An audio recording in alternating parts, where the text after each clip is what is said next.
કોંગ્રેસના મિત્રો વર્ષોથી સરકાર સામે ભ્રષ્ટાચારના આક્ષેપ કરે છે.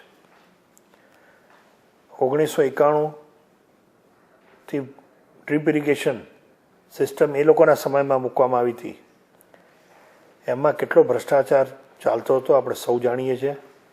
બિલો ખોટા લાગતા હતા એ બી આપણે જાણીએ છીએ.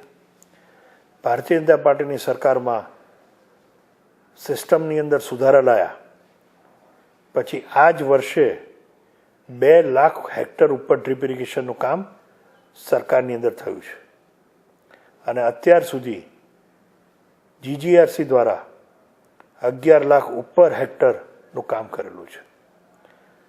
એવી અમને કોઈ ફરિયાદ મળી નથી. ખેડૂતો ખુશ છે અને અમારો જે સર્વે બતાડે છે એમાં 70% ખેડૂતોને આવકમાં એક ક્રોપમાં વધારો થયો છે. આજે જે ડ્રીપ ઇરિગેશન આપીએ છીએ એની ક્વોલિટીમાં ખૂબ ફરક છે. એની અંદર ગેરંટી લેવામાં આવે છે. એમાં કોઈ મિક્સિંગ નથી થતું.